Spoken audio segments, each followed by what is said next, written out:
They get the message out, and I know you're trying really hard, Dr. Amir is trying really hard, to the people that are still wary of it and who think that, you know, somehow this vaccine is a terrible thing and they're in terrible danger and all of that. It's just really, you want to tear your head out. You do, and vaccination rates in London are particularly low. It's terrible, I know. And that's of concern. What I say to people is, look, you know, of course it's your choice, it's your individual choice, it's not compulsory, we're not going to tie you down and do it. But I think, just remember that this vaccine is not new, it's not new technology, it's been around for some time, very successfully used against SARS and MERS. Yeah.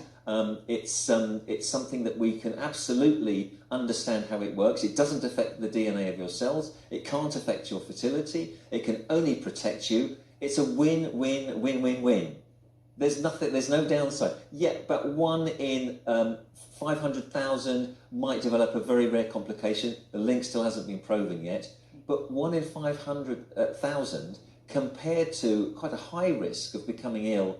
1 million people already suffering with long COVID. And some of those, it will affect them all their lives. And some of them are kids as well. And some of them are children. Which is horrible. So the risk of the virus is far, far worse than the vaccination.